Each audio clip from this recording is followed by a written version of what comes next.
Okay, the numbers are still increasing fast. Let's give it another minute.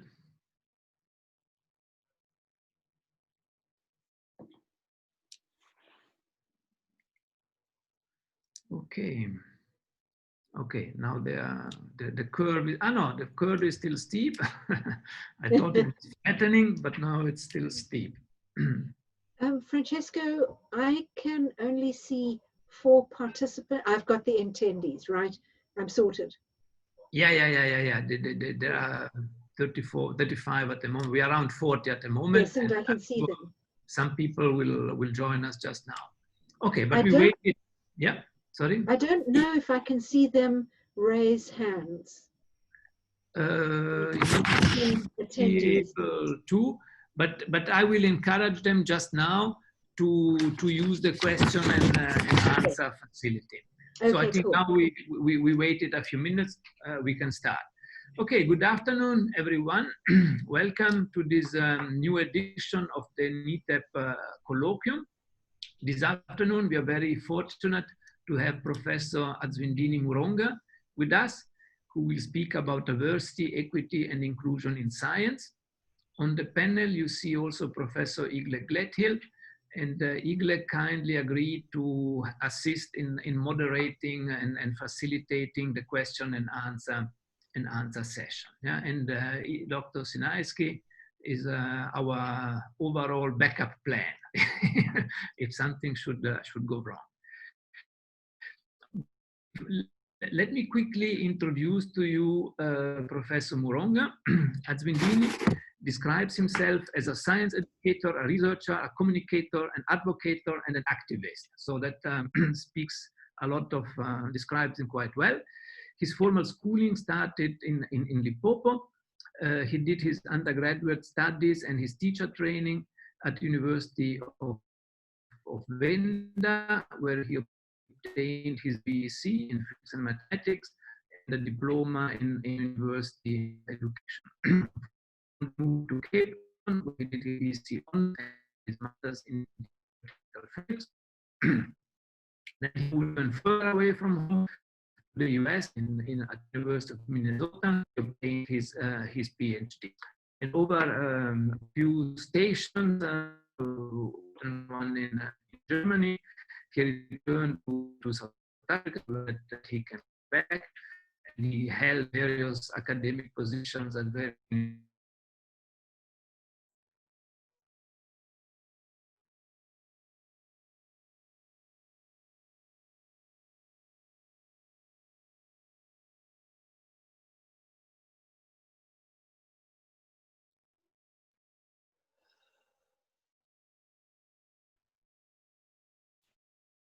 Sorry, it seems like there are problems with Francesco's internet connection. Yeah, it looks like he has disappeared. Yeah, he's back. Sorry, Okay. I'm not sure what happened. I'm not sure what happened. Yeah, but I'm back. Sorry, I'm really not sure what. Were you also gone, or was I the only one? You were the only one who got. Anyway, at the moment, Azwinndini, my apologies for this. I don't know. I'm not sure what happened.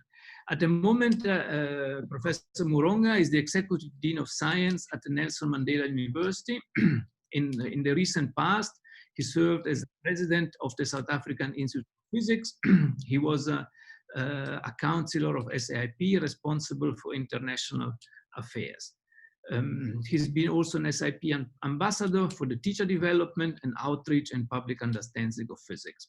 He's been a member of the steering committee of the National Institute for Theoretical Physics, and he's also serving as the chair judge for the mathematics and physics category of the Global Undergraduate Awards. Yeah?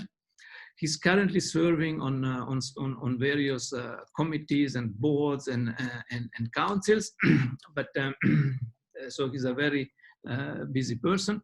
And we are really very happy that this afternoon he took the time to share with us his opinion and his views about diversity, equity, and inclusion in science. Azwinndini, thank you very much for being here, and please, you can start your presentation.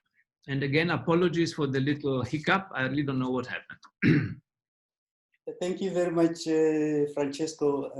It's an honor to present from lockdown, and also it's an honor to be presenting to colleagues who have just joined us through the Zoom. So let me start by saying that even though this was scheduled some time ago, it is now very much relevant that we discuss about pertinent issues around this topic. So thanks also for the introduction, Francesco. So let me start. The outline of this presentation will go from really looking at the present status, the present times of our lives. And I will also talk about the current state of transformation in the South African science landscape. And I will also highlight why we need really to foreground and focus on diversity, equity, and inclusion in science. And I will talk about science engagement, and of course, I will come home to the theoretical and computational sciences, and I will give some concluding remarks.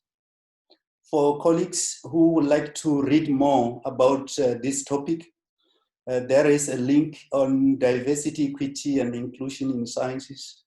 It's a reading list by Priya Shuka, where you can find it in that link.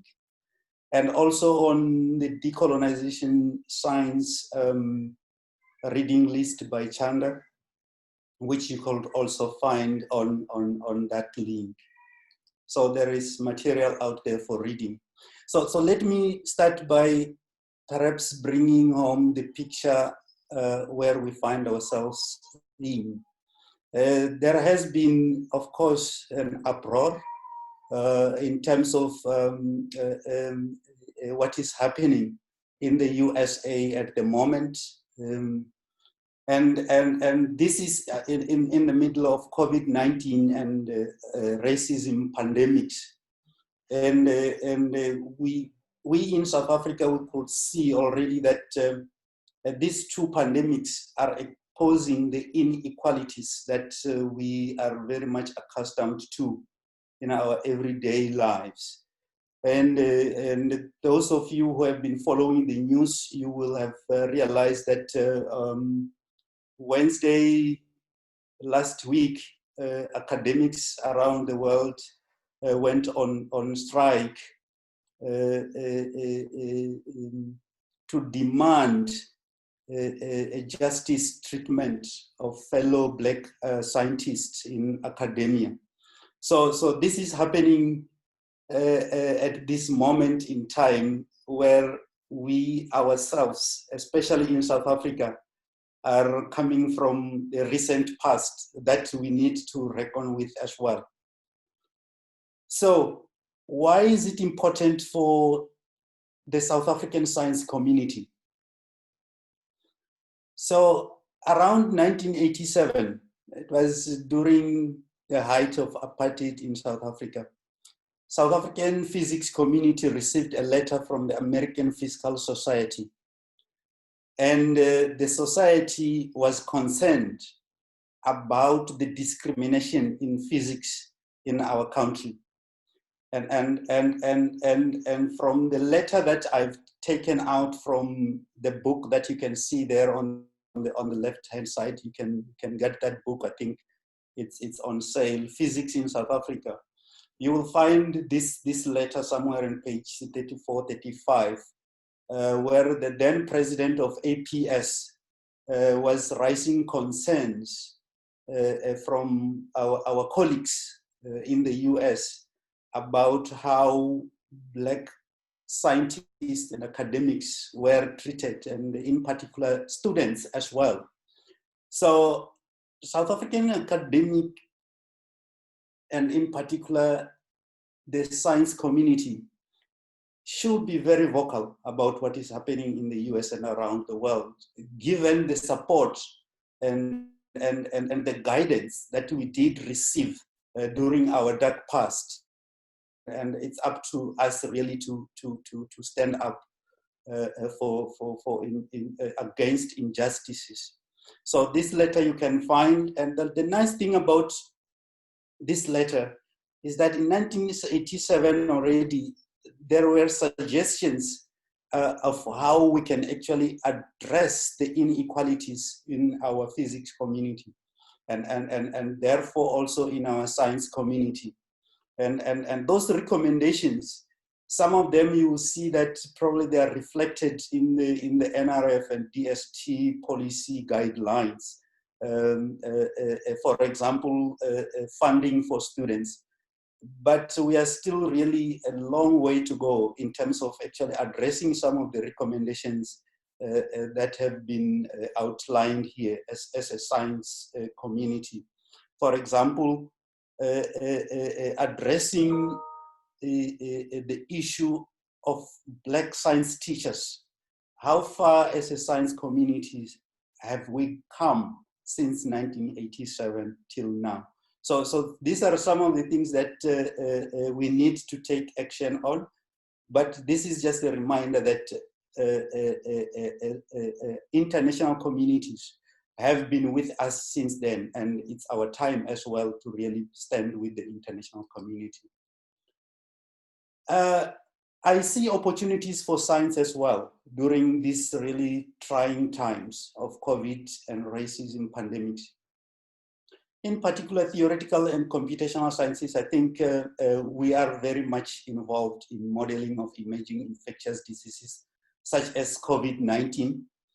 And I think this time we need to reflect what is the role of science in society. If we come out of these two parallel pandemics and we have not learned anything, therefore we have to forget in this century that we will ever address the question of what is science good for. At the same time, we should come out of this crisis having won the public trust. COVID-19 is also teaching us that transdisciplinary research is the way to go. And if we have to transform science, we need to focus much on transdisciplinary research. We need to collaborate with the humanities and the social sciences, the civil society, policymakers, and the private and business sectors as well. What is also important is that the exposing of the inequalities is also asking of us that when we emerge on the other side, the inclusion of indigenous knowledge systems will be very much important, especially in our science curriculum. And we need to really be on the forefront in terms of advocating for evidence-based practice. When we come, our government have been saying that we listen to scientists and we applaud them. We need, as scientists as well, if we want transformation in science, to start to look at socio-economic, political, and cultural impact in whatever we do as scientists. This is in addition to what we love and we're very much passionate about, which is the environmental impact.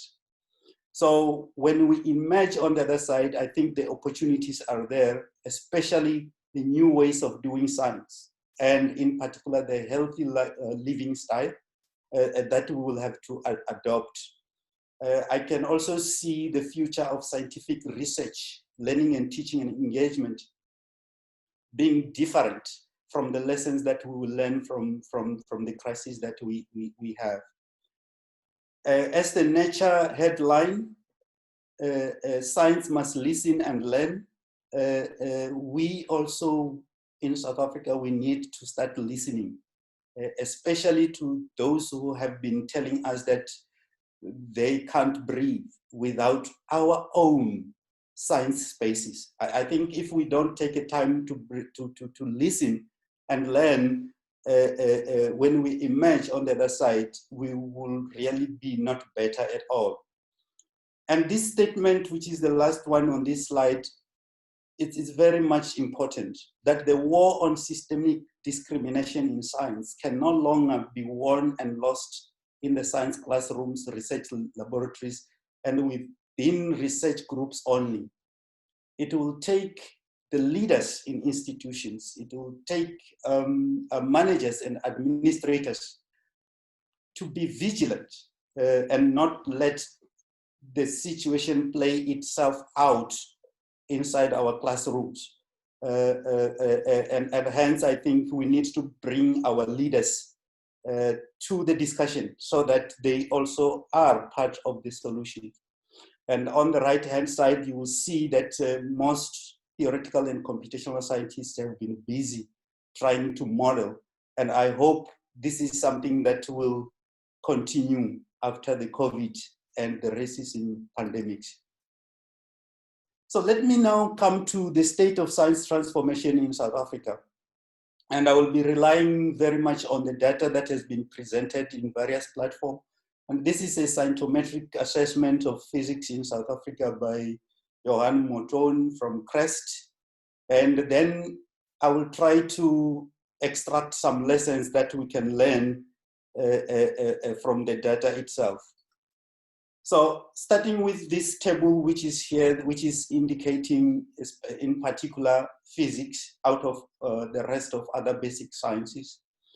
And this is an indicator of investment by how many grants basic sciences do have. And the data is mainly submitted by NRF here. So, and if one look at how far we have come from 2002 to 2015, there has been an overall increase from 526 grants only to 1,185. But I'm interested in the demographics and the diversity here. And if you look at the number of female grant holders, coming from 83 for all basic sciences, from 83 to 329. And in the all basic sciences, there are about 7 fields in this study. But if you look at physics, for female, it went from 2 to about 21.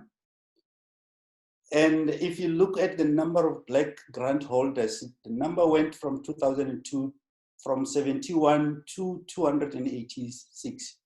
And in physics, it went from 7 to 37. So in a bar graph, you could see that really in terms of female in the grant holders in physics, the numbers has grown, but very, very slowly. It looks like a drop in the ocean when one look at it.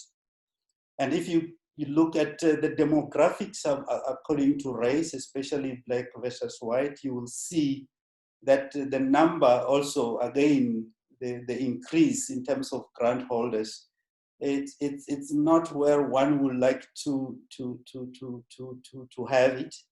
And we will discuss more about these numbers as we progress. So if then one look at the staff diversity in the sciences, it's also correlated to the investment in the sciences as well.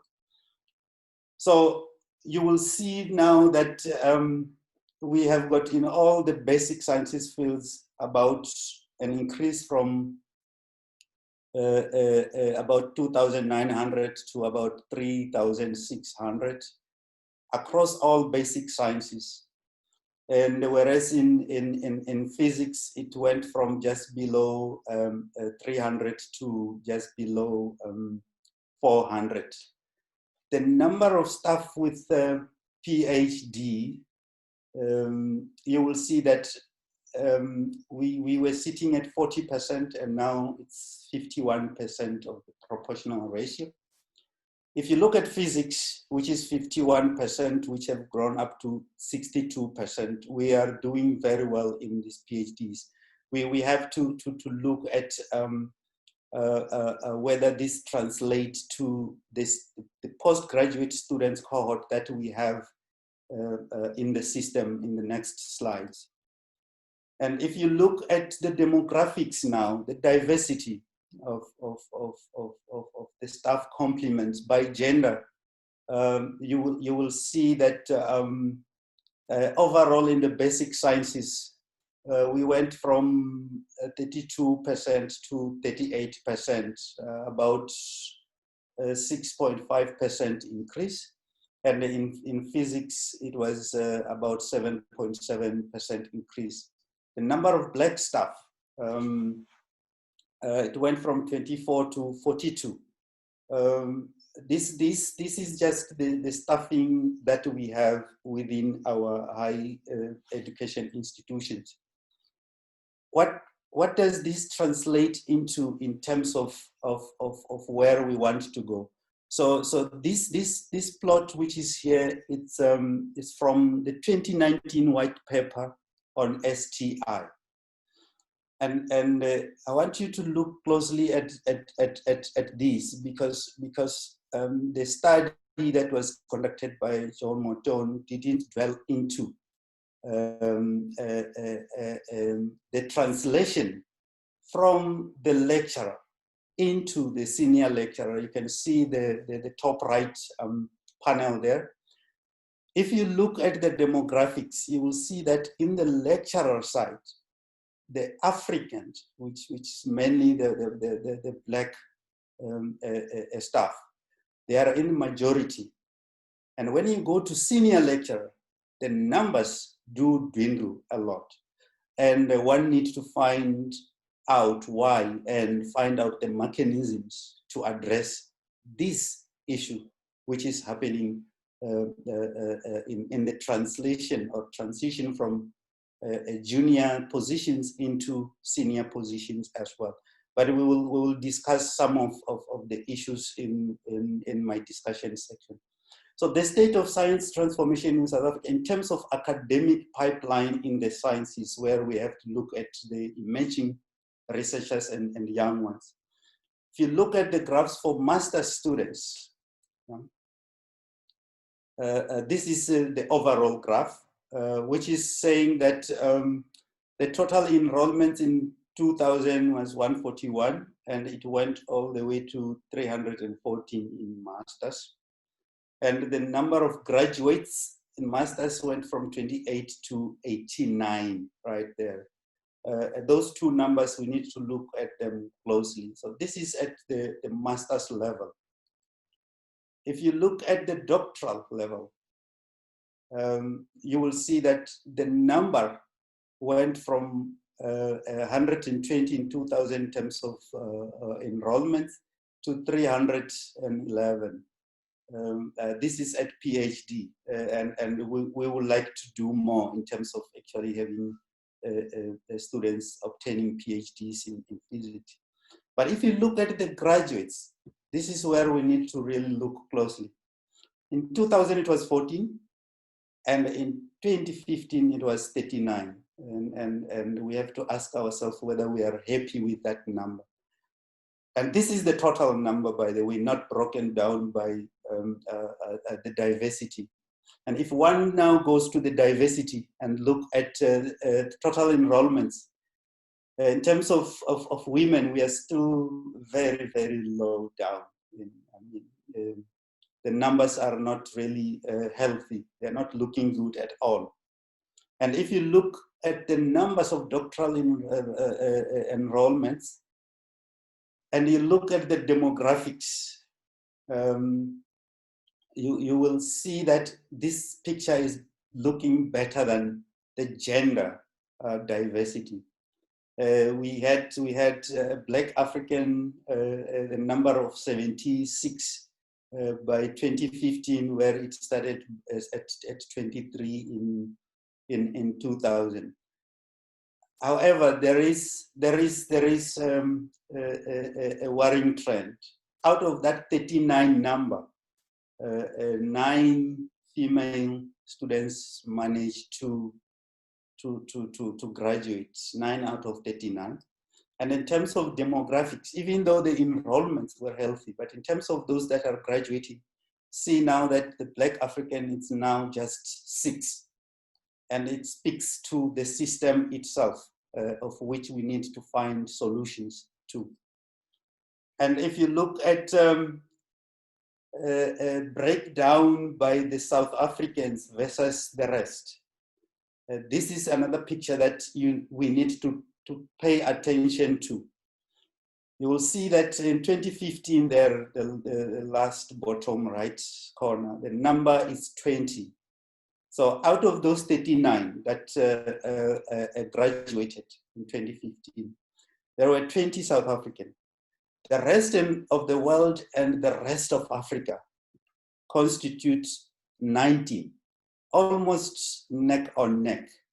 And if you look from 2000 in terms of this parity, if you look from 2000, you will see that it looks like the number of those graduating, it's really going down. And the fact that we have got huge number from the rest of Africa, this should be welcome. And the rest of the world coming to study in South Africa. This is good for internationalization. But at the same time, we have to ask a question. Where are our own South African students going into PhD and graduating as well? And this is just to show that the study was conducted across all these basic sciences. And this now is looking at the average age when students do graduate. And it speaks also of the young ones coming into academia, whether we will have more of them or whether it's only senior people who are still in the sciences, and we will need to include the young ones. In terms of research performance, the diversity question, it's also an interesting one, and we need to look at that because it speaks to the support in the system. So this chart here just really is indicating to us how we have actually moved in terms of performance as a country in the basic sciences, that we have moved a bit, we have improved in terms of our share in the world, which is healthy and it's welcome. But then if we were to look at the publications by gender, you will see that the trend is continuing. We don't expect that it will change drastically because it speaks to support and investment in women in sciences. If you look at the race breakdown, you will see that it looks like in terms of productivity, given the number of Black scientists, especially in this case, Black physicists, I think they are doing pretty well, given the number that are low and given the investment that is low. Then one has to look it into that context as well. So what are the lessons that we're learning from the available data? It's that yes, as a country, we're investing into science, which is good. I think we need to increase this investment because it will assist us to address the diversity question. And all of us, we have to be intentional that an increasement in that investment has to address the diversity question and not just for the sake of keeping the status quo. And we have also seen that the staff capacity in science is stagnant. And this is stagnant, whereas the student population has exploded. And then we should not be surprised that we have got a silent majority that is silent because they are involved in a lot of teaching and admin. And therefore something has to be done. And in this case, we need to really improve in staffing capacity. Again, that improvement of staffing capacity has to be targeted towards addressing diversity and inclusion in the sciences. The academic pipeline, it's really a real concern. The numbers are dwindling. students who are taking sciences are becoming smaller and smaller. And that is linked to our basic sciences, I mean, our basic education at our schooling system. We should also address the question of science education in South Africa. And we need a holistic approach from basic education through to undergraduate studies. And perhaps the question is, who should address it? So if we want to address diversity within the sciences, scientists have to play a leading role. And in particular, theoretical and computational sciences should play a critical role. I will discuss why it is important for theoretical and computational sciences to play a leading role. We can say that the staff diversity profile in science have improved in terms of the total numbers. But within the ranks and the qualifications, the picture is still skewed. And if you look at women diversity profile, I think we need to take this to ICU and address it as a matter of urgency. There is also a decline in the diversity profile of young academics. Yeah? So and we need to look at the retention mission of these young academics so that they stay. And we need to listen to the voices of these young academics, especially those young Black academics and women. Why are they not staying within our spaces? And we will find solutions there rather than speculating. The number of female Black and young authors in physics is low and lagging behind other basic sciences, and that is what came out from comparison with other basic sciences as well. So, if you look at this slide, which is from a study to establish the proportion of demographics of academics at lecturer and senior lecturer by Johan Mochon, and you look at the top right-hand corner, the team at Crest was asking, you know, these lecturers and senior lecturers to find out why. And this for me sum it all. I have told myself I just want to finish my PhD and look for a job somewhere else where I'll teach what I teach and with dignity in a very human way, because where I am right now and what I'm going through is dehumanizing. So this is the elephant in the room. This is where the majority of our students, our young Black staff have been crying. And we need to listen to their cries. And usually in the report, this is just an anecdotal. And I think for me, this is something that we need to zoom in. And I will talk about what we need to do to avoid such incidences and such cries by the young academics and those students who feel that they cannot breathe anymore in our scientific environments and spaces. So the need for diversity, equity, and inclusion in science. Why do we really need it? So diversity, as I've said in the abstract, we have to look it beyond just the numbers, the counting of the beings. It has to be looked in from a systemic point of view. It includes various facets, including areas of expertise, level of expertise, the thinking style, and the skill sets. We have to really look at various factors when we look at diversity. It is only when we look at the holistic picture rather than just the numbers and the demographics that within that we will be able to really address the question of the demographics themselves. But if we only go into addressing those only without looking in the context, then we will be addressing the same problem and after 100 years. And I think it's very important to look at a holistic view of diversity and inclusion. So there are benefits really looking at this. really collaborating with colleagues with different expertise and different thinking.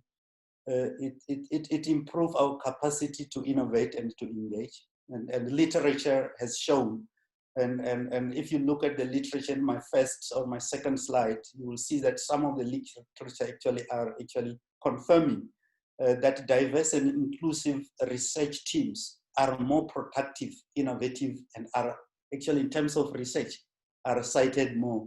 We have to look at large collaborations like those at CERN and in astronomy as well. But for me, I think we need to use the lessons from the COVID-19 pandemic. When we get out of this, we need to use all the skills that we have accumulated during the COVID-19. I think diverse groups are also better equipped to address inequalities and inequities, because not one group of blacks or whites will be able to do it. We need really diverse groups to deal with this. And I've taken this statement from CERN and in their statement in response to the current status of racism pandemic, which says that the search for knowledge is intrinsic. It's an intrinsic human aspiration. It cuts across borders of political ideologies, race, gender, and cultures at all times. I think we all agree. Science is universal. It cut across the borders.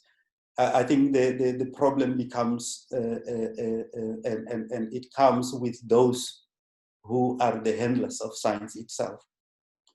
I think there is strength in diversity. Diversity drives excellence and enhances innovation. Diversity does not lower standards, and this is what we hear sometimes when you diversify.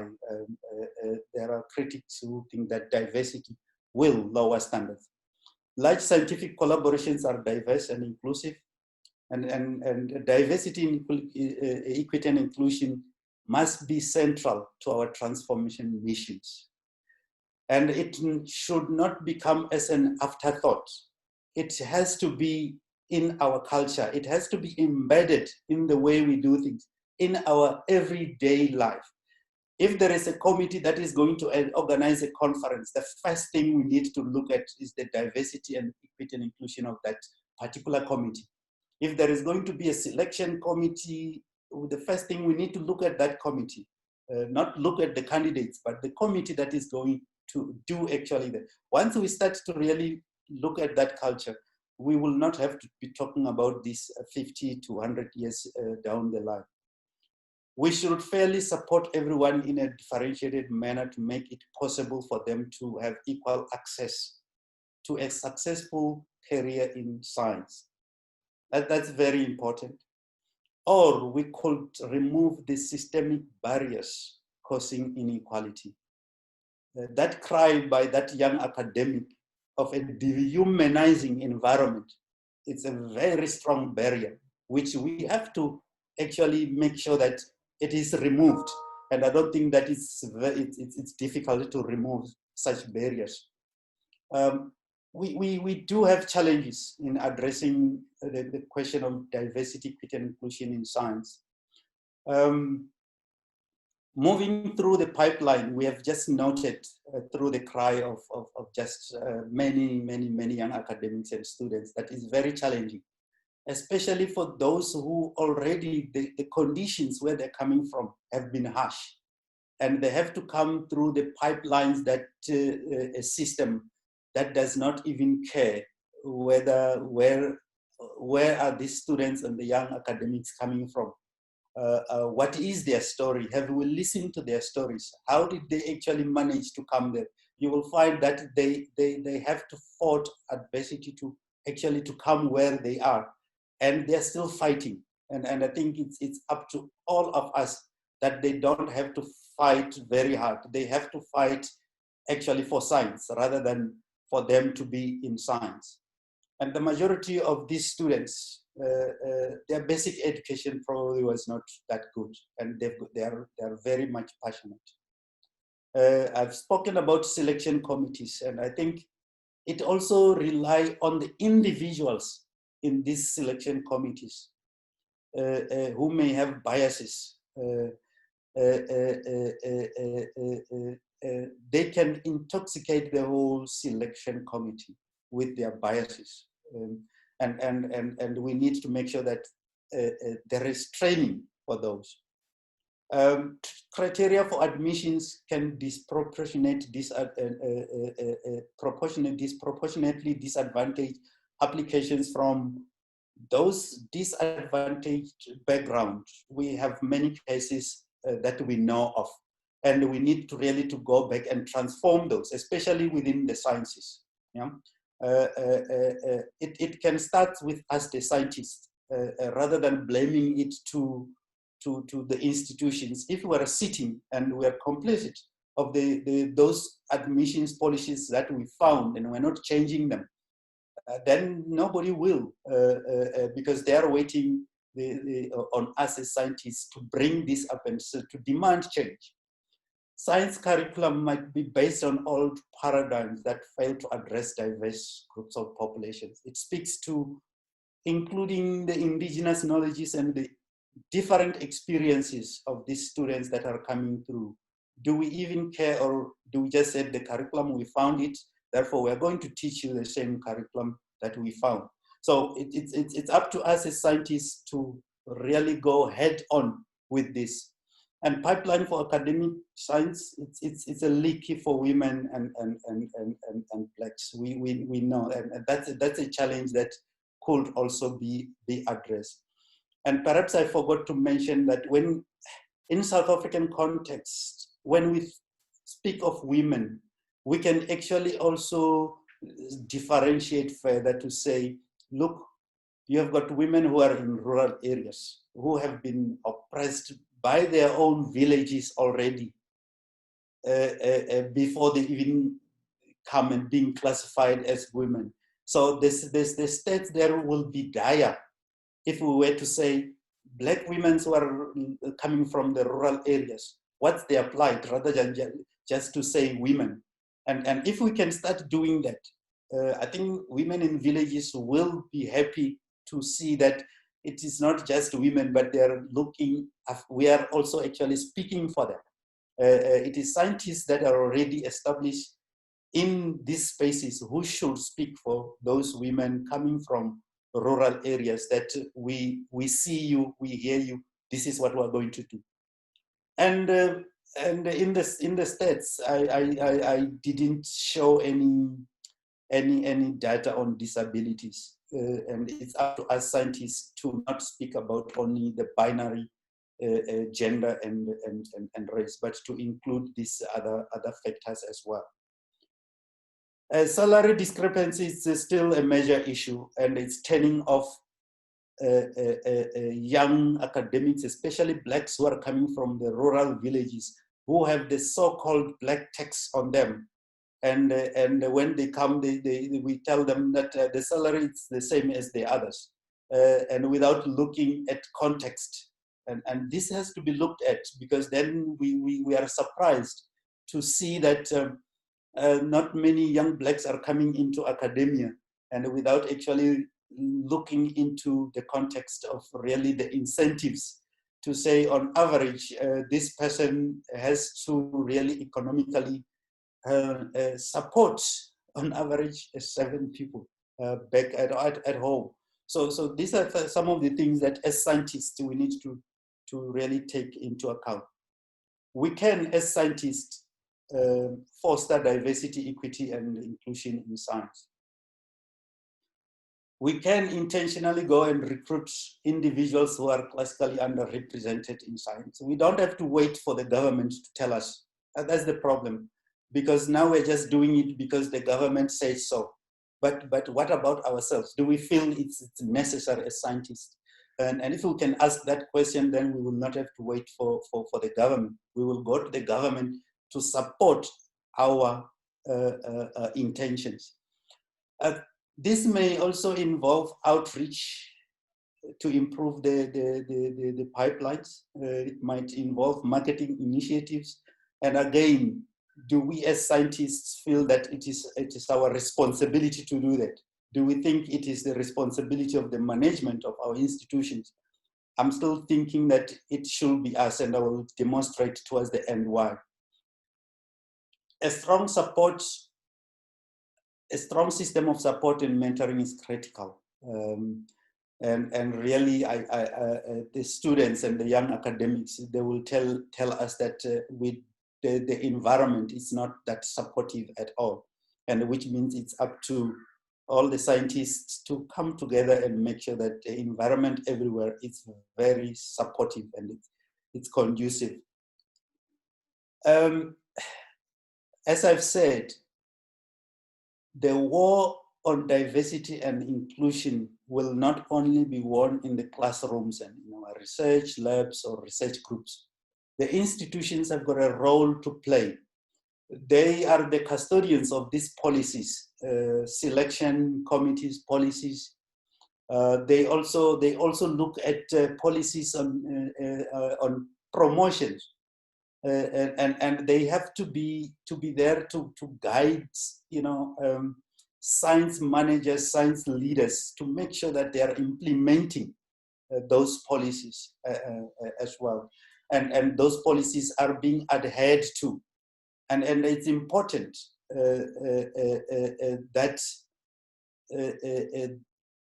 such missions are led by transformative leaders. Otherwise, the leadership at the top will also become complacent of what is happening down, and it will frustrate our efforts as scientists.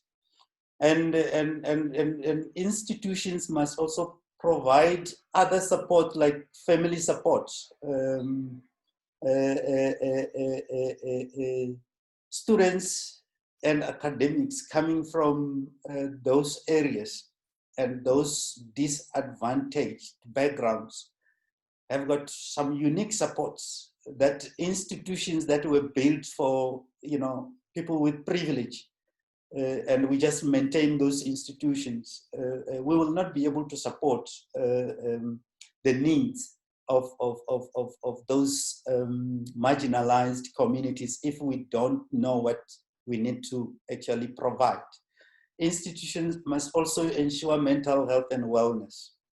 And the reason why this is so important is because, as you have seen from that quotation of the interview by that student, such environments which are toxic, they are actually very detrimental to the mental health and the well-being of the students that we don't see, that they can't breathe. Institutions might enforce recruitment and retention policy. This is very important that these policies are there and we are guided by those policies. So there is a whole lot that institutions could do, but also just like we have seen what happened at CERN's website and what we're seeing with other organizations, I think we should demand on our institutions to implement clear statements to showcase that they are serious about diversity and non-discrimination. Those statements, probably if they are there, they are hidden somewhere gathering dust. We need to see them visibly in public. And we need also in these statements the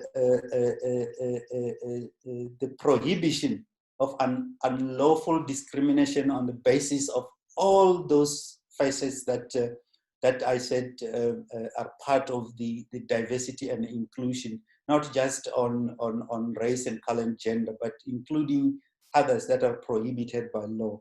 We need to uphold those. And of course, a statement preventing unlawful harassment, including sexual harassment, sexual violence, is also critical. I think this is an opportunity time that all these now, we need to bring them to the fore. We need to make them public. Many of us have been discussing about this in our science fraternities, but we were never able to really have this gone into the departments of the universities. And I think now is the time to do that.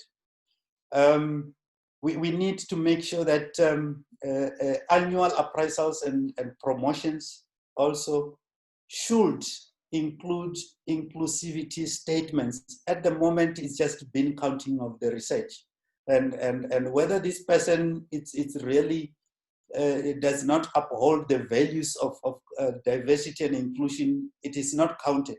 Only as long as your research counting is right, then that's it. But we need to emphasize our value systems of Ubuntu and diversity and inclusion in our spaces. And this one, it's something that will be debated time and again. It's about mistreatment and grievance committees. We really need to have this, and they need to be known, so that there could be safe spaces and confidential spaces for our students and our academics that feel that they are being discriminated against. So we can also invoke science engagement in addressing some of the challenges. And the reason why we need to invoke science engagement is scientists should come out of the ivory tower and go out there. And one of the ways that I think it's really useful, or it's a great way of doing that, it's by science engagement. That's where we need to understand the role of science in society and where science and society should meet. And it's up to us as scientists to do that. Our science communication that is based on evidence-based communication to counter the fake news and the post-truth era. The career pipeline and development could be done by science engagement, community engagement, and outreach. And scientists should really come out. The science education, we need to really look at this from the foundation phase in basic education all the way up to undergraduate level in higher education institutions. We need to really engage with government on public policy around diversity and inclusion. So we have seen that the main constraint really it's on education for us to address the pipeline, which means we need to have a system-wide effort to improve the quality of teaching and learning from the foundation phase to schooling, as I've mentioned already. Who is going to produce our future math and science teachers? We can either sit in our university science councils and complain about the students that are coming to us, or we can do something about the quality of education ourselves as scientists. And then that's where even the theoretical and computational sciences comes in.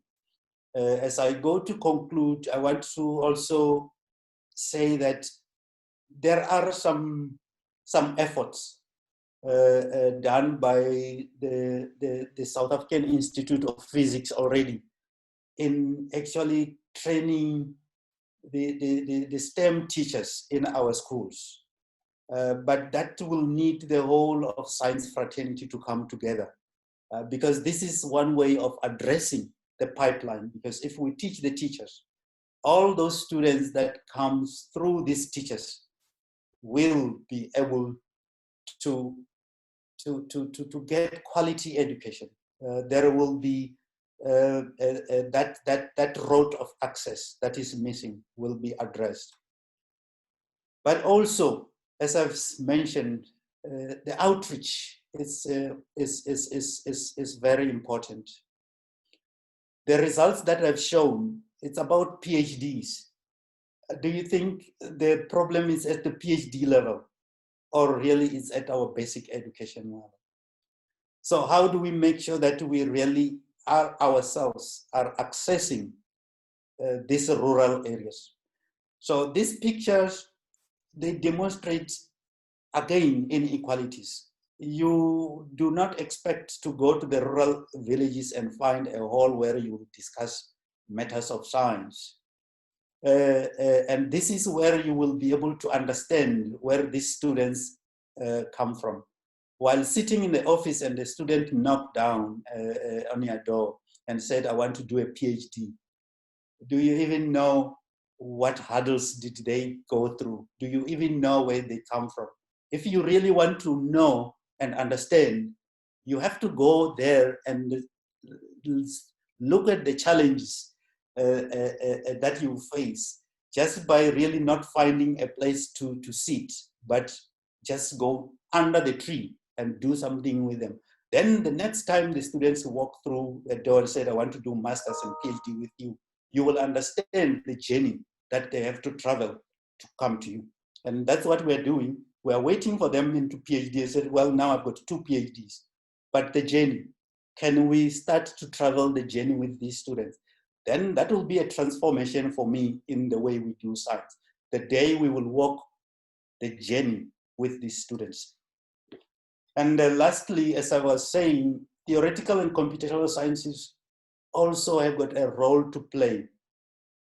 So these are the numbers, and these numbers are obtained from the reports of the National Institute of Theoretical Physics in terms of since its establishment then, from 2008 to 2019. If you look at the support, they have contributed a lot as an institute, the NITheCS Institute, to actually bring about, capacity, but as well as diversity and inclusion. But I think the institute could have done more, and I think we could take positive message, and to look at the positive message, you have to look at the lower bottom panel, and that panel is talking about internship total stats according to race and gender.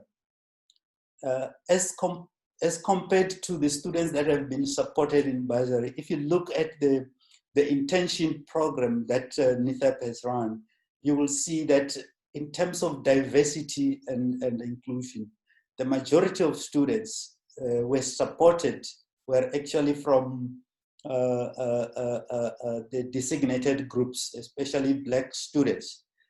And the question then becomes, why then don't we see the students that are going into internship being the ones that are actually being recruited? There is a disjoint, and it speaks to whether we are committed to make sure that this pipeline is maintained, it's not leaked, and that's something that we need to work on. Theoretical physics and general theoretical and computational sciences, they produce quality research. It has been shown through the report of NITheCS. In South Africa, the examples are NITheCS and also SACN theory. You will see that they're a small group, but they produce quality and quantity in terms of research.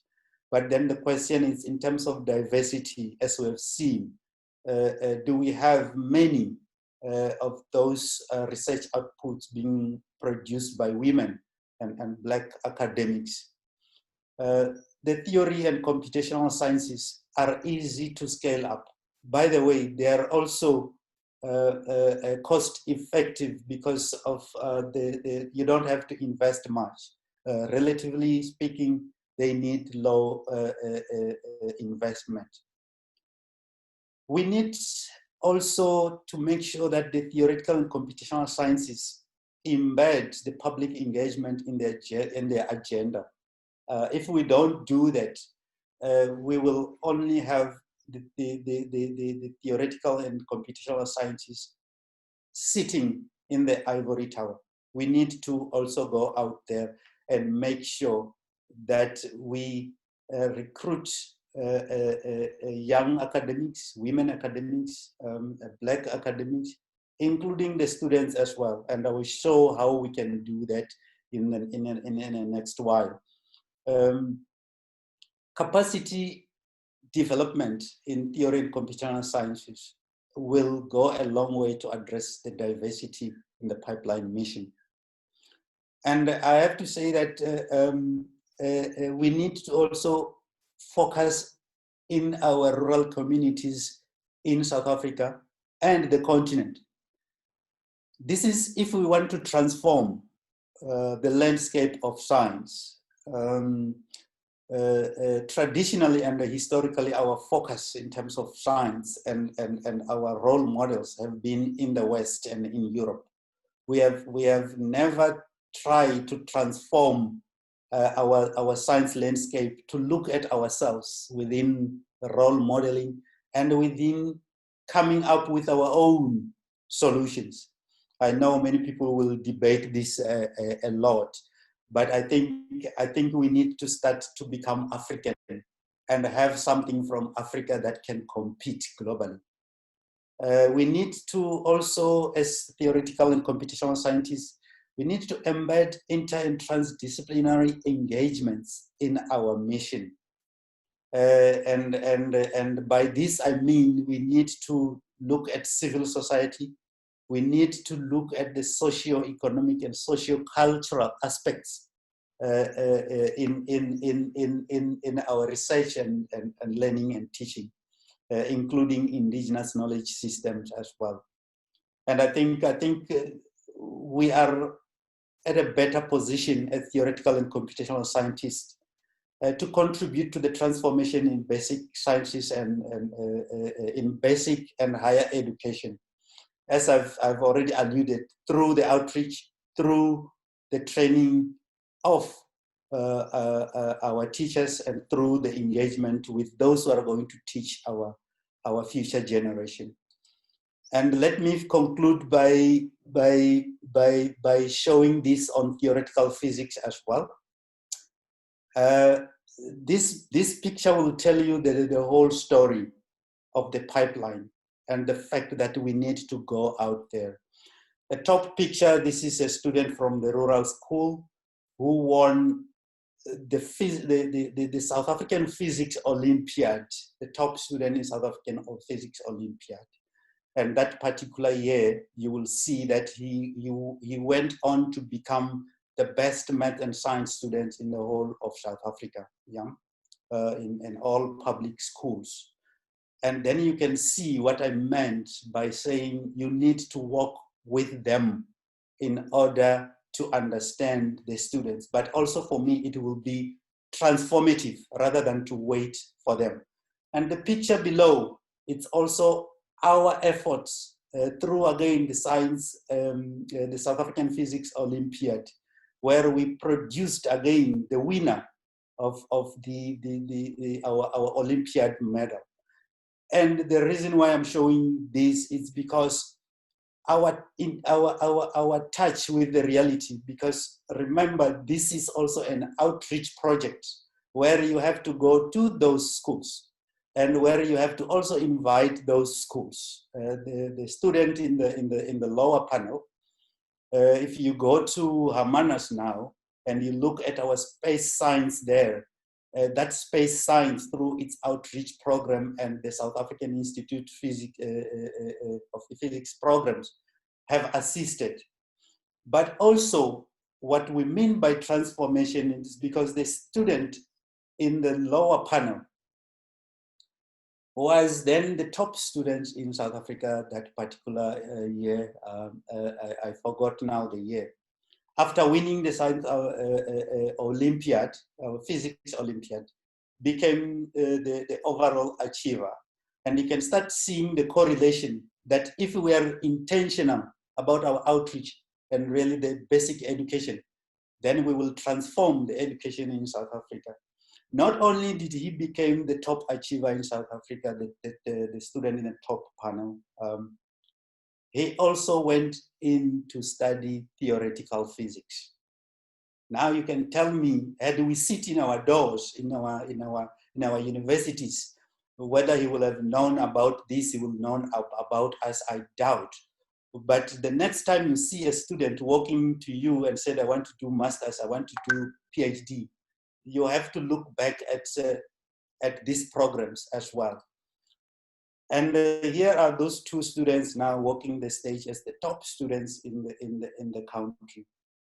And if we upscale these programs and these projects, that's transformation that I'm talking about, science and society, and theoretical and computational science. This is not difficult. You don't need trillions of building theoretical and computational be, a foundation to showcase the change. And let me conclude by saying that the progress in transformation science in South Africa is relatively slow. There are pockets of progressive initiatives that needs to be scaled up. And in order to transform the demographics, we have to change the way science is done and perceived. We have to remove the barriers to access and success in science. This cannot be done by victims of discrimination alone. As we have seen from the message from that young academic. We should not be complicit any longer. All of us, we need to stand up. And transforming the science should include decolonization of the science, public engagement with science, and transdisciplinary approach to solving complex problems, in addition to diversity, equity, and inclusion. The resources and infrastructure necessary for science should be distributed equitably to address the socioeconomic injustice. Again, we should not be greedy and be complicit. Traditionally, that's how we have been doing science in this country. We have never asked a question, but what about those historical universities? Why don't you build the resources to them? All we have been doing for now is we just need all to ourselves. And for me, that does not signal transformation as well. Transformation will happen when we ourselves in those privileged institutions start speak to say, please consider those universities in rural universities. By their very nature, theoretical and computational sciences should be progressive and transformational. But that can happen only in the hands of transformative scientists and leaders. And this is very important. And we should all be striving for this. Transformational disciplines such as theoretical and computational sciences. But that can happen only if you've got transformative scientists and leaders in our institutions. For science to flourish, we should create conducive environment that enable access and success. This is something that we need to do and we should do because it takes one individual to intoxicate the whole system if we become complacent. And we said, well, go and talk to him, to her. We need to really stand up to make sure that our environments are 100% conducive and they're free of all these ills of discrimination. Then let me leave you with this.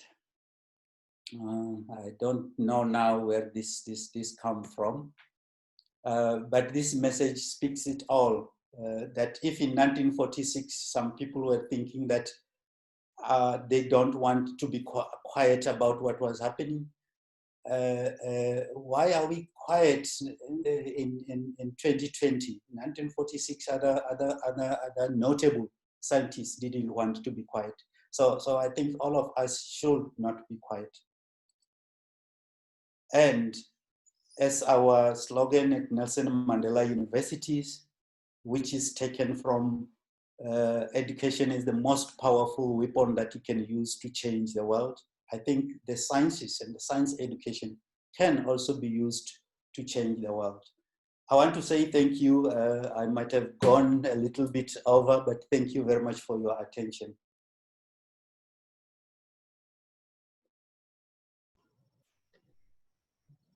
Well, Azwinndini, thank you very much indeed. A great deal of what you presented was, we know it, and it is shocking. So we in physics will not sit around, we will stand up and do things. Can we take some questions? Francesco, we've got 6 questions altogether. The first one is from Lungile. Azwinndini, would you take a couple of questions? Yes, please. Great. So Lungile's question you'll see on the Q&A column. Does the current NRF rating system have relevance in advancing science in the current era of the pandemics you've mentioned? From Lungile. Will you answer that live? Yes. I was trying to do. If you can repeat that question for me. It's about the NRF rating system. Does it have relevance in advancing science in the current era of the two pandemics, both COVID and racism? Yes, thank you. Yes, you see, the system itself might have got good intentions. It's us as the scientists to drive the system towards what we want it to be.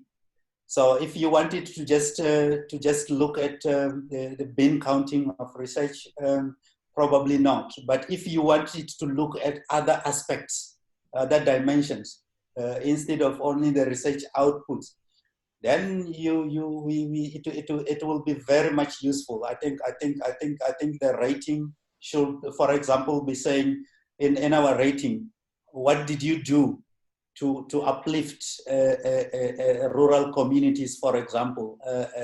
So policymakers have the choice of directing those systems towards our calls. We as scientists as well, we need to play a role to say, in the metric, this is what we also want to see, because we are tired. Great, thank you. The second question comes from Kanye Manzini. Prof, thank you for the thought-provoking presentation. I'm curious about those moments in your life's journey where you had to reckon with systemic discrimination. As a learner, student, professional, and leader in the science community, what did that cultivate in you? One word: resilience.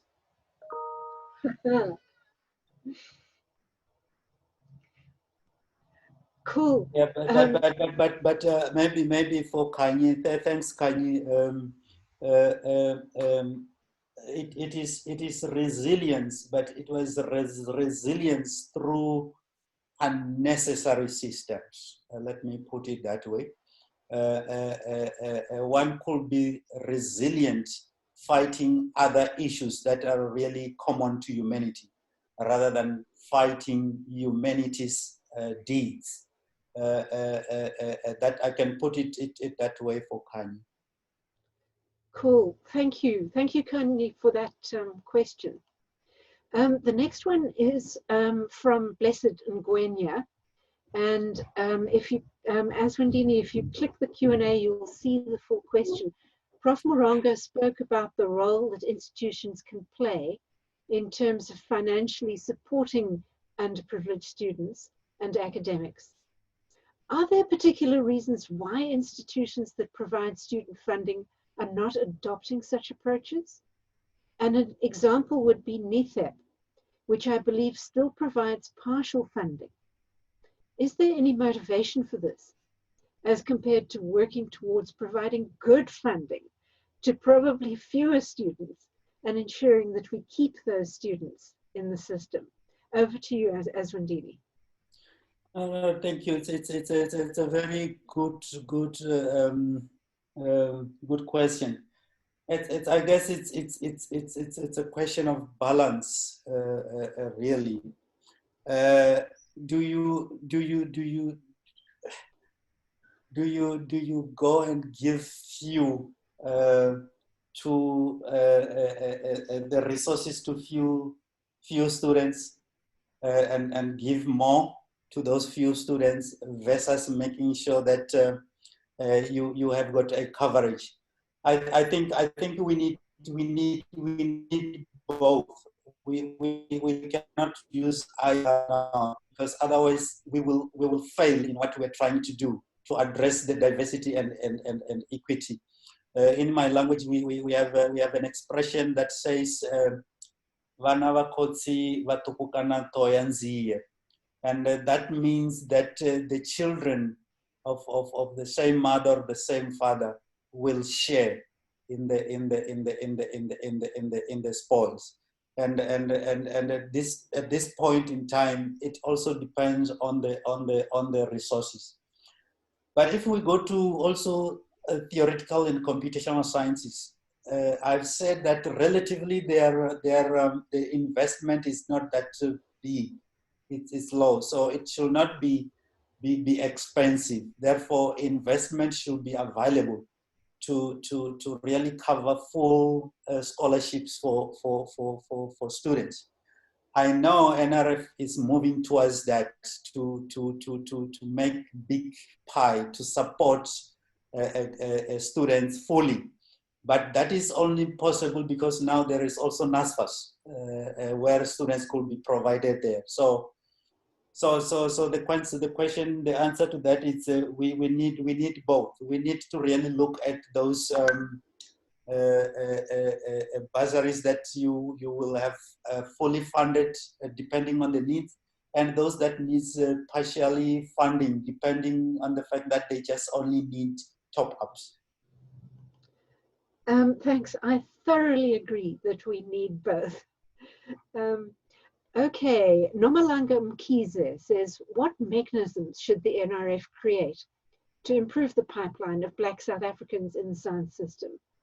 The current system seems to benefit established, yeah? Can you repeat, sorry? Sure. Nomalanga Mkhize says, what mechanisms should the NRF create to improve the pipeline of Black South Africans in the science system? The current system seems to benefit established researchers who are mostly white. Yes, that's a good question. The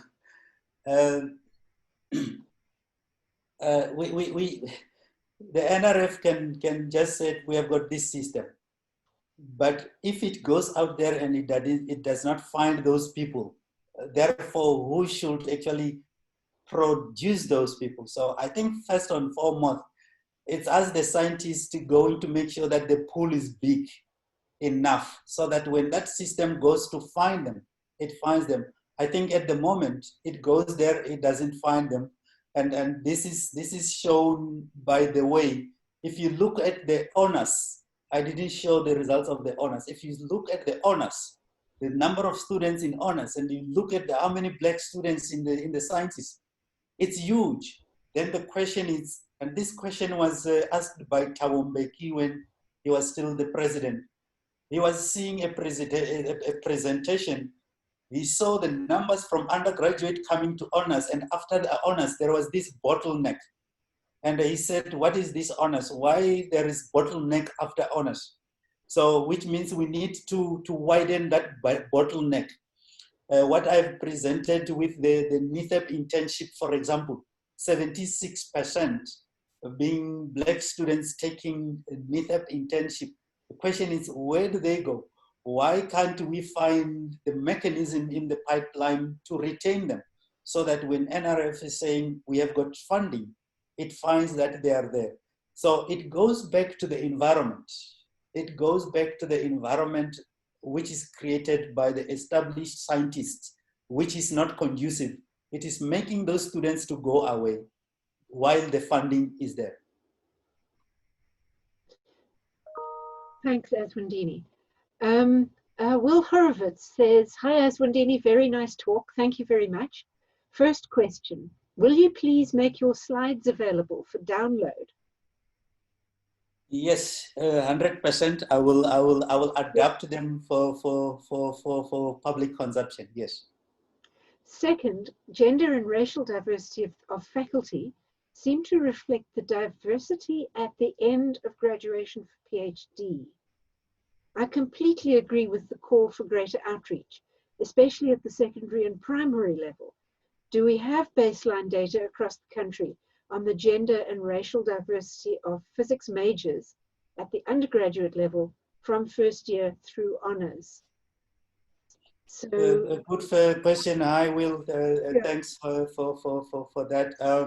So I want to also acknowledge that Will is already also part of the sort of the outreach, looking at collaborating with the historical Black universities, so that we can assist them with their education system as well, and that's something that we need to actually encourage and upscale.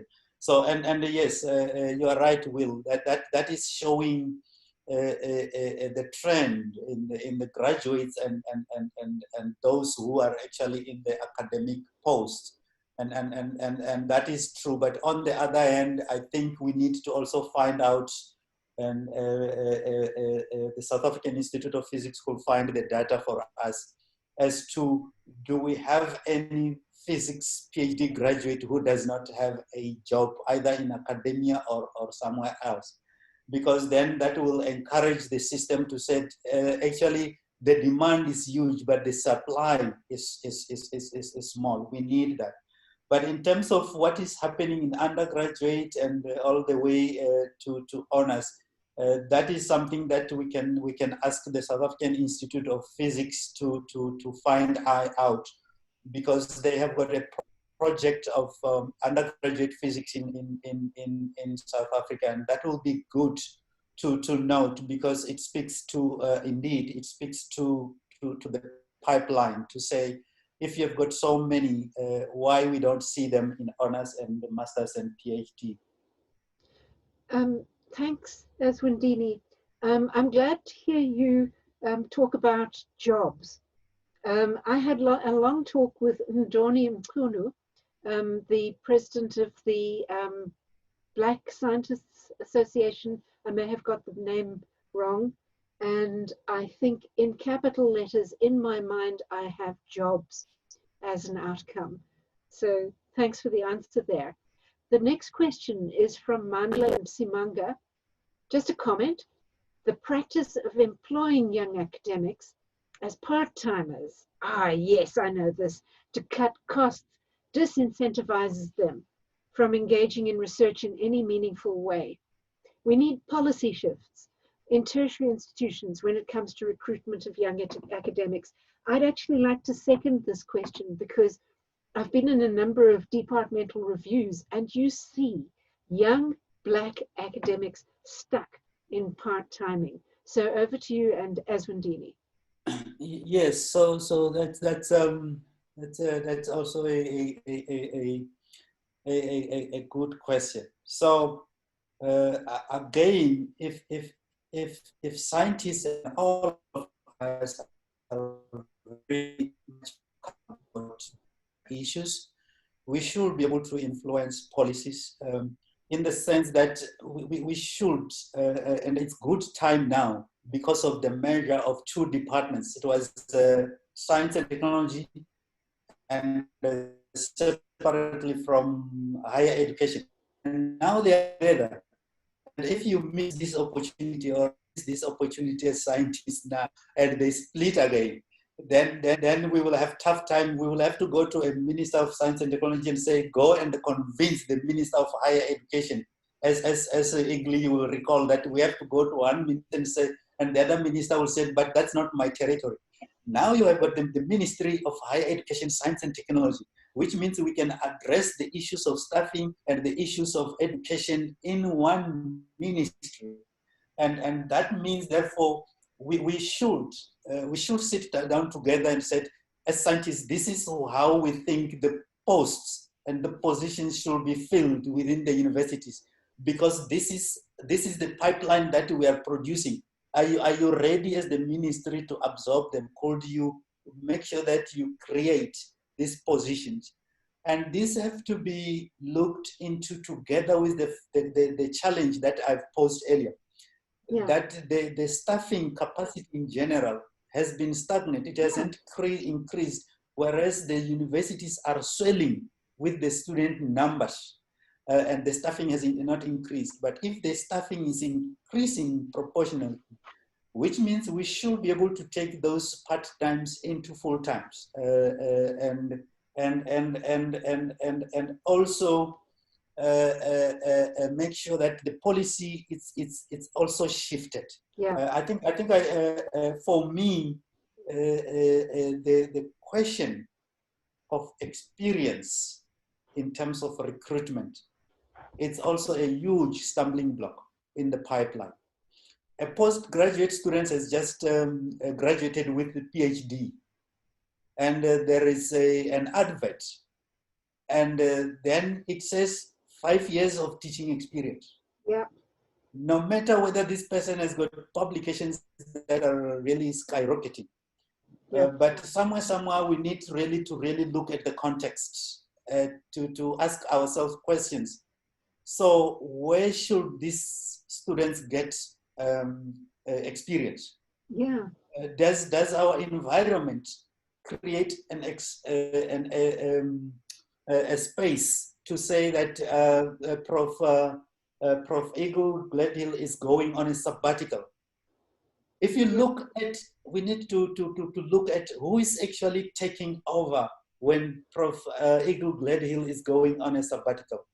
Is a Black postgraduate student, even a postdoc, trusted to take over so that they can get the experience? And to be honest, when I look around, maybe one can do the statistics.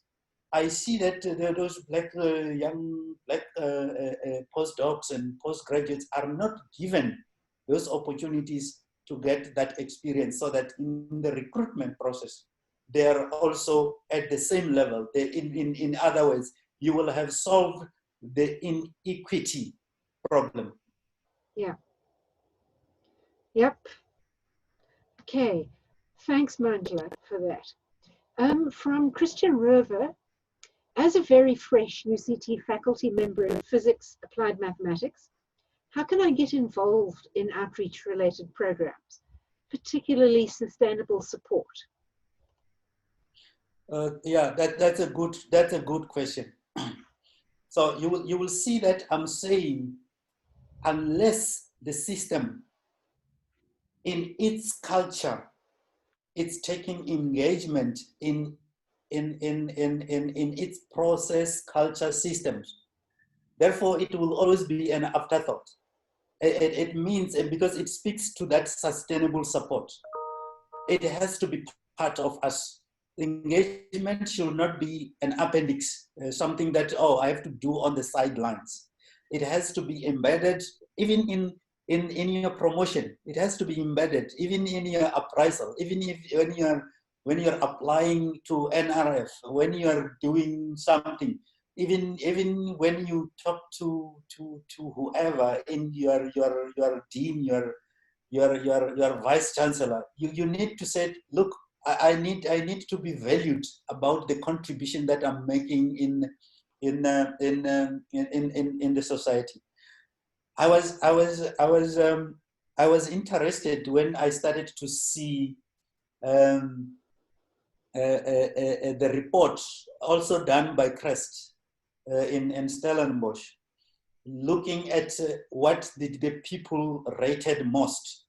You will be surprised that the majority of people said, my role, I see my role as contributing to my field, but the majority have said, I want to contribute to society.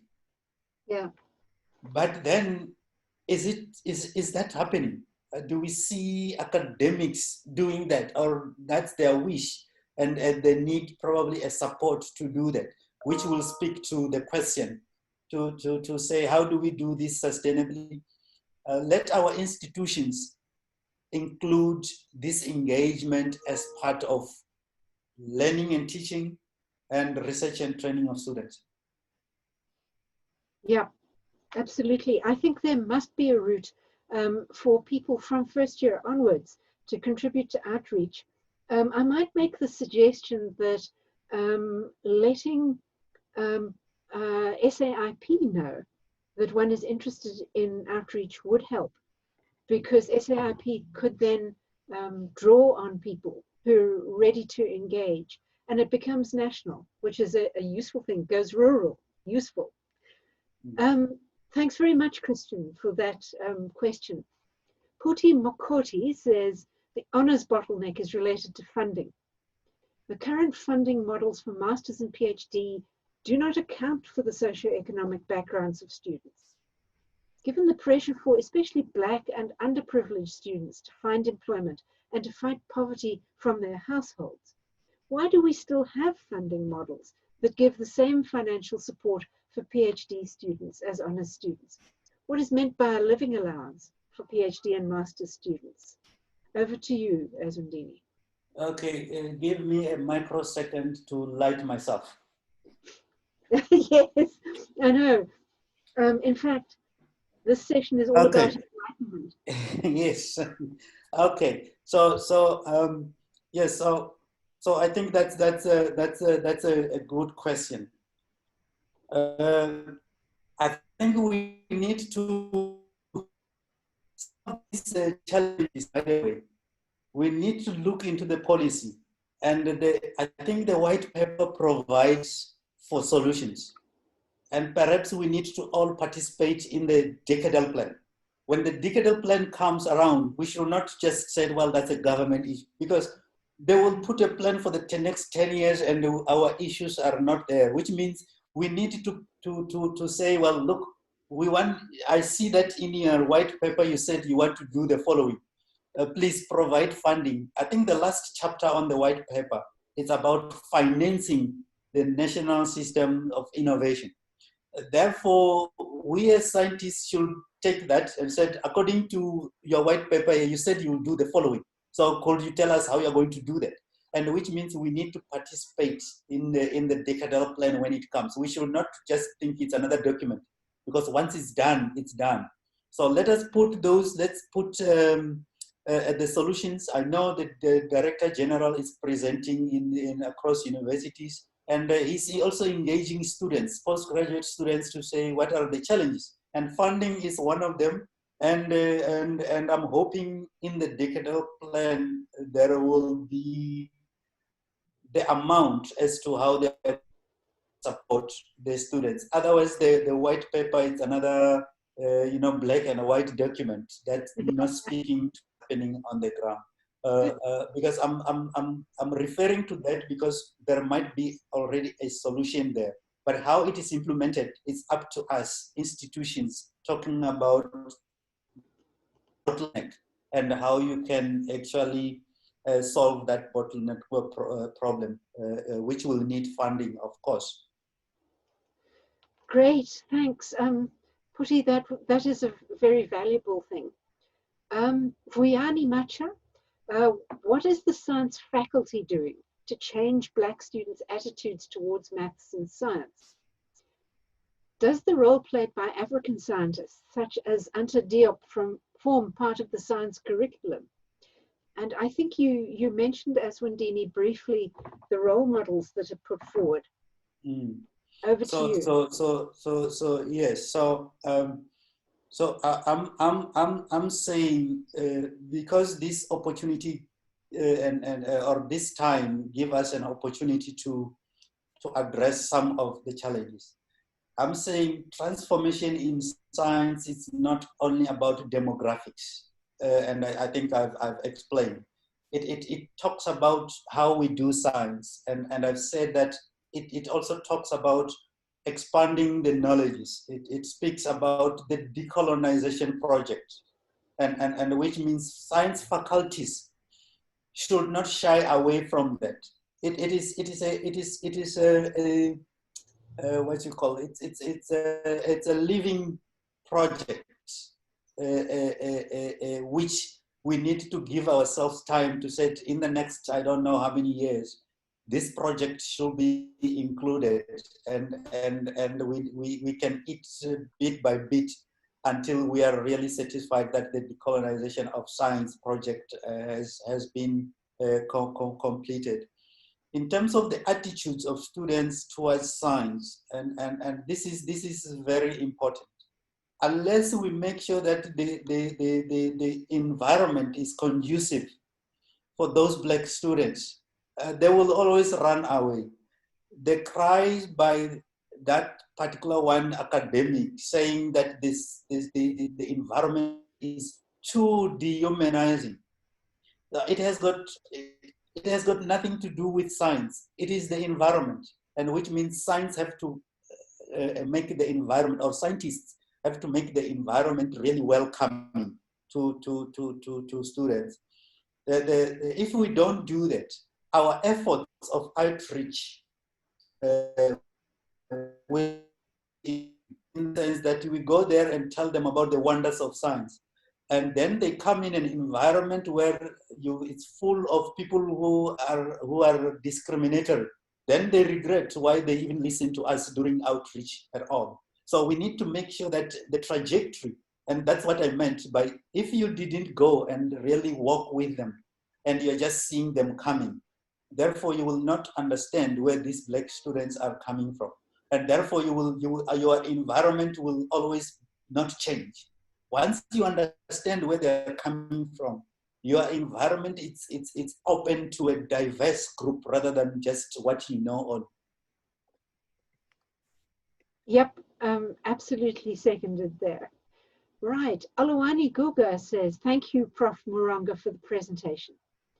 Currently, we have about 8 historically disadvantaged institutions. What is the government doing in building up these institutions in terms of resources for research?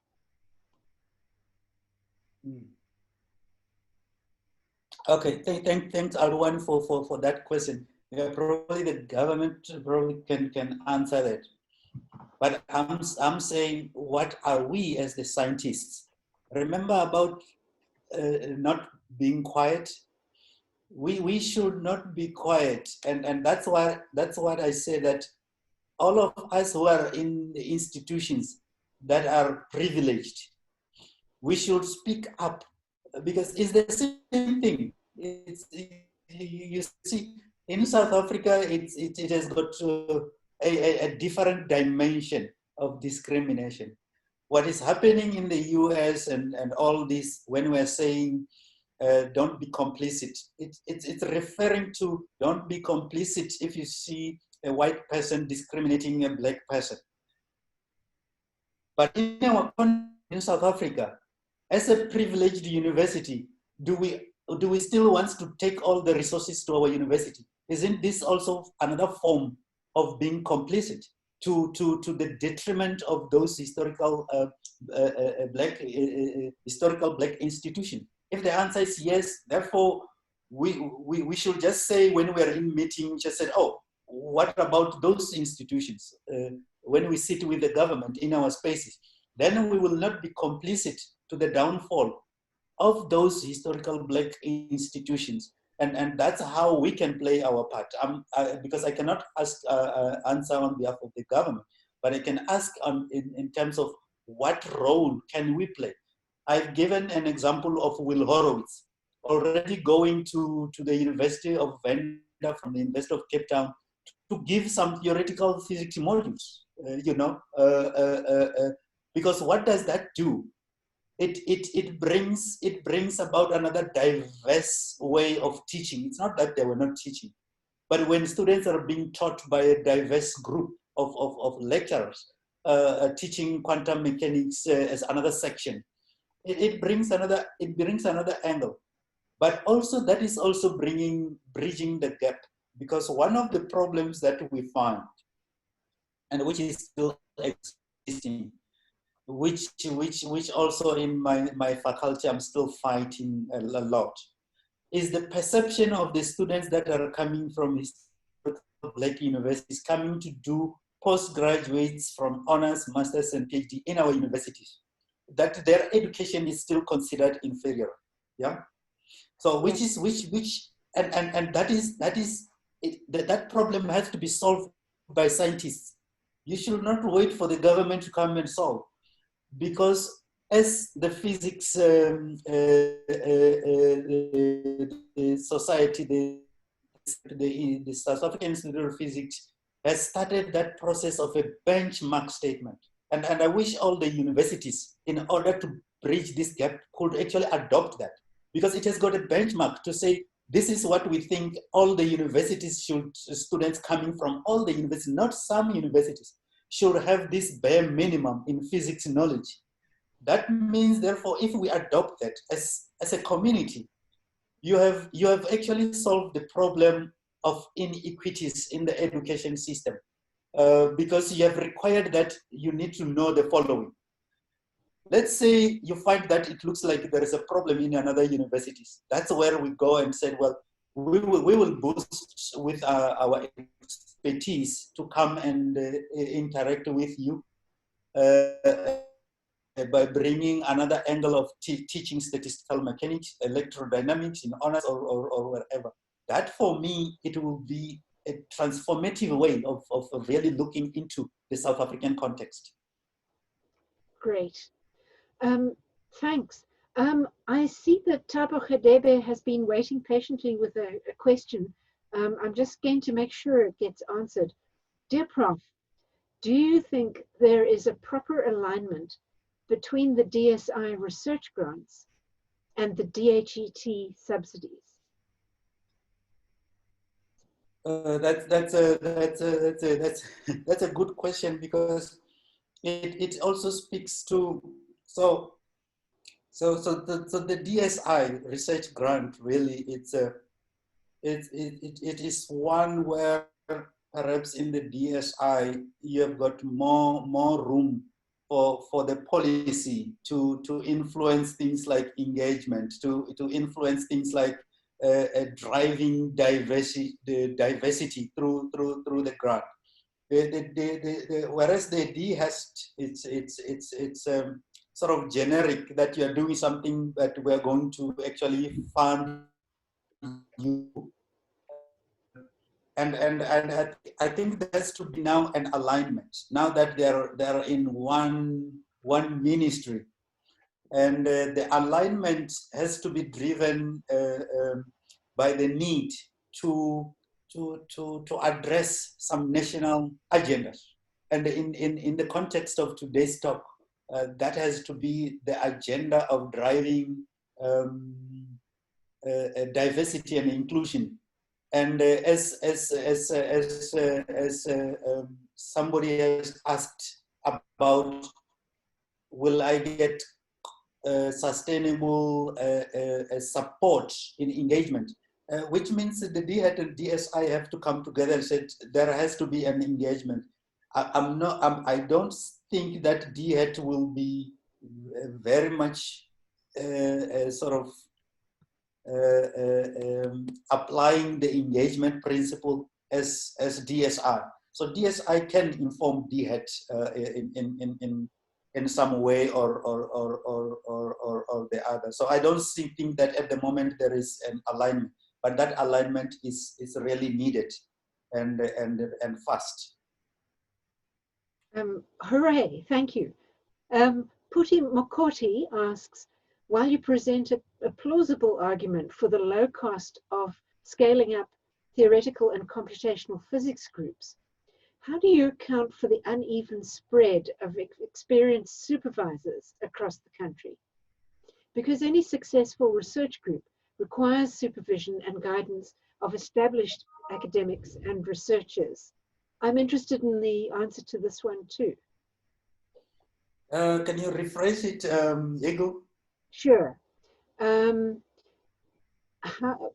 one's looking for low-cost scaling up theoretical and computational physics groups, what does one do to deal with the uneven spread of experienced supervisors? Okay. Yes. So that's a good question. The data, that is good that somebody asked that question. The data has not tapped into the professoriate. The professoriate was not actually in this, as you have noted. It goes up to senior lecturer. And I've actually highlighted that fact that if you look where the majority of the Black scientists are, they are in the lecturer. And you will see that trend. You will find them in the lecturer positions and then senior lecturer. The moment you start to go to the professorial level, associate professors and full professors, they're almost non-existent. extent. And which means this has to be addressed within the pipeline. Because for me, the pipeline, you will see that, I'm glad Tavo is there, you will see that I didn't use the word capacity building. I use the word pipeline so that we can look at the whole pipeline. Sometimes when you said capacity building, people immediately go and look into the end of the PhD and said, oh, well, you've got so many PhD, we are building capacity here. Whereas I've shown that you have to go all the way back to the basic education and build all the way to the professoriate, because that's where you need this capacity. That's where even the questions of supervision, they come in. This supervision is also tied in with the fact that we have got a small number of academics in the system, with a huge number of undergraduates and even postgraduate that are coming. And this is where Tavo's question is also relevant. How does the DHET make sure that you are creating a space and opportunities at the professorial level, which means also the institutions need to be aggressive in making sure that you are really going out to look at talented Black academics who can come and take the role of supervision of these students. It is indeed not expensive, low cost, but at the same time, we need a program to really uplift that professorial level. And we need to be looking at how do we get Black academics into those positions. Now, there is also one thing that I've highlighted. All of us, we need to sit down and look at, as scientists now, we need to look around the landscape and say, as scientists, are we just adopting the systems of promotions and progressions that we found there, which we do not look into other aspects, which do not look at and I think this were the sort of the questions and comments by the colleagues that were interviewed by Joanne Moton's group. They were saying, have you looked at a differentiated way? Have you looked at other aspects? In terms of transformation, has science moved in such a way that us as scientists, we will say, oh, by the way, we don't just look at the impact factors. So we don't just look at we don't just look at the bean counting, which mainly that's what we are doing in this promotion. And therefore, the majority of these people are not given the opportunity to go at those levels. Some of good lecturers, by the way, there are very good lecturers that are stuck in those positions, and they've got papers and supervisions that is really beyond some people who are sitting at senior position, just sitting and stagnant for the rest of, I don't know how long. And we need to look at it. And this has to do with the bias that I've said, that we forget to even look at those who are actually promising young future scholars that can take on in terms of supervision. And I think we need to look at it holistically. It's the pipeline issue. We need to look at it, but we need to build programs, Igor. Yeah, absolutely. We are taking the last question now. It's from Sizwe Mhlongo. Thank you very much, Prof, for such an inspirational talk. I'm particularly moved by the subject of transformation. Most high school learners from disadvantaged schools come out underprepared for tertiary education, and they struggle when they get to university. My question is, do you have any idea about how the Department of Education is addressing this? And what role do you think academics can play in addition to outreach work? Thanks. Over to you, Azwinndini.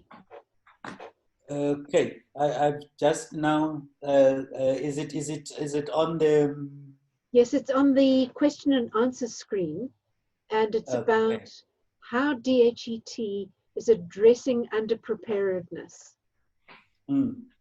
Okay, so that's a good question. So you see, I've spoke about collaborations, transdisciplinarity. Perhaps as scientists, we could suggest the same to the government. The fact that ministries, the Ministry of Higher Education and the Ministry of Basic Education should have a coherent program in terms of pipelines. It cannot be that, okay, don't come into my territory. If we work with that mentality, therefore, we will be stuck. We will not solve anything. I've shown here that in science, teams that work from the diversity point of view are very productive. Therefore, I think also in government, we as scientists could suggest that we think that governments, departments should work as a team. Because if that happens, then the Department of Higher Education will be very much, aware of the challenges and the problems faced by the basic education. The basic education is very much aware of how to actually prepare the caliber of the students that we need at the universities. That must be bridged. However, there has been an argument in the past 10 years or so that it's not part of the DHET's mandate to assist. I am saying, as scientists, we can show the way through our outreach and actually influence the policy. I'm not sure how many of you are aware that we have worked very hard and we made also one important contribution to the policy shift. At the DSI, through the NRF, there is science engagement now which is built into the Act. I'm not sure how many of you are aware. It's there. And it shows that scientists, if they can work together and they said we want something to be done, we can work with the policymakers and we can do the influencing. I still think that the not necessarily the DHET, but the higher education sector, in particular the science community, if they take science engagement very seriously, because they are part of the DHET, they can make an impact in the lower education, in the basic education. I know between 2010 and 2015, I was a director of the Soweto Science Center. And that science center, which was housed within an institution of higher learning, was addressing the challenges of basic education. And it did well. Sometimes we need not to wait for the government to come. We need to be the forces of change. As my last slide have shown, that we ourselves need to change the world. Thank you. Thank you, Azwinndini. And over to you, Francesca. Yeah, thank you very much, Igle, for moderating the questions, and thank you very much, Azwinndini, for a very insightful and really timely talk. Again, I want to quickly apologize for the little hiccup at the beginning. I'm not so sure what happened to my connection, and I would like to thank very much the participant who stayed with us a little bit over time.